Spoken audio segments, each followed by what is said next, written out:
त्रै पासों पानी का जड़ा रुख है वह सदुल्लापुर तो है। बहुत ज्यादा पानी आंदा पे, ये पानी भी है नाल पर मत्तू वाले किनू चौथा हिस्सा झांगड़े साइड दे हेड पानी आंदा वेंदा पे, त्रै हिस्से दे पानी आंदा पे। कहीं जिंदगी दे विच असां सोचा कहना हासे कि इथा के पानी आसी, लेकिन ये जड़ा पानी आंदा पे सारिया पक्कियां फसलां तबाह थी आवे ने। बिस्मिल्लाहिर्रहमानिर्रहीम, अस्सलाम वालेकुम वरहमतुल्लाहि वबरकातुहू। ये बस्ती बिरारवाला और मौजा सुदल्लापुर, यहाँ पे ये सारा नजर आ रहा है, पानी ही पानी है। और यहाँ की आवाम आप खुद देख रहे हैं कितनी आवाम यहाँ पे जमा है। आज इनसे पूछते हैं कि ये पानी आखिर रोक क्यों नहीं रहा, इतना सारा पानी है और ये सड़कें काट काट कर आगे जा रहा है। हमारे पास हमारे सीनियर भाई खड़े हैं, मलिक जफर अयाद घल्लू साहब। आज इनसे पूछते हैं ये सारा माजरा क्या है। अस्सलाम वालेकुम। वालेकुम सलाम भाईजान, जेडी मेरी राय है ये जड़ा नुराजे भुट्टे वाला बन त्रुटे, अपना नुराजे भुट्टे वाला जड़ा बन त्रुटे, नुराजे भुट्टे वाले बन दे तो जड़ा पानी आंदा पे और टोटल पानी दरिया दा चौथा हिस्सा झांगड़े साइड दे हेड पानी आंदा वेंदा पे, त्रै हिस्से दे पानी आंदा। असा अगो एक बन दे दूं ता सारा टोटल सदुल्लापुर कहना सारा बुरसी उन्ना त्रै हिस्से चो एक परमट दो वेंदा पे ते 2 हिस्से पानी सदुल्लापुर तो है। ये बहुत ज्यादा पानी आंदा पे,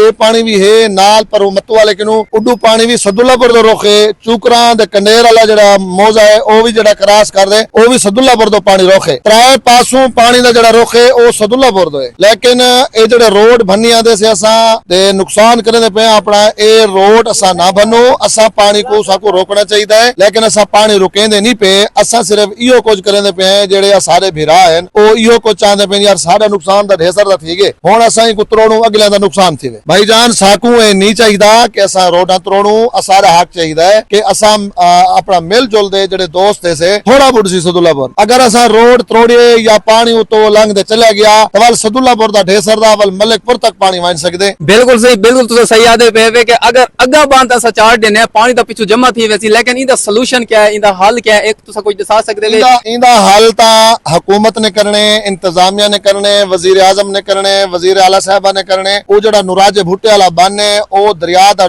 जड़ा रुख है वो टोटल है नुराजे भुट्टे तो। ये आज पानी नहीं आंदा पिया, जदे ही दरिया सी वल पानी भी आमने सारे कोल। असा ता आज तक दरिया दा रुख इदे नहीं दिठा ते ना पानी असा दिठे लोधरा वाले। ठीक है, जड़े मौजे हन 4-5 भावे सबरा है, भावे कंडेरे, मौजा कन्नू है, अपना सदुल्लापुर है, मलिकपुर है, इदे कोई पानी कहना आंदा दरिया दा। 88 दा जड़ा पानी आया ही मौजा पुगल तक आया ही, इधे सबरे कंडेर इधे पानी कहना आया ही। लेकिन इधर साहब अपना इंतजामिया को चाहिए है कि वो जड़ा बन है वो बन देवे हुकूमत, उनका जड़ा रुख है दरिया दा ओ हेड पानी तो कीता वने ते वल ए आवाम सदुल्लापुर दी आवाम, लोधरे दी आवाम वल बस। बिल्कुल सही, सही आदे पेन सही। कहीं जिंदगी दे विच असा सोचा कहना हासे कि इथा के पानी आसी, लेकिन ये जड़ा पानी आंदा पे सारिया पक्कियां फसलां तबाह थी आवे ने, सारी मकाई इथा के जेड़ा कुछ तो नजर आंदा पे। सारे कोल मजीद कुछ बे भी लोग सीनियर लोग खड़े हैं, असा इना किनु पूछते हैं कि आखिर तुसा अपना खर्चा किती खड़े वे, ये सारा नुकसान थी आवे दे। अस्सलाम वालेकुम। वालेकुम अस्सलाम। क्या आखना सा सर ये कि गवर्नमेंट कोई मेहरबानी करे, कोई बन बदवावें,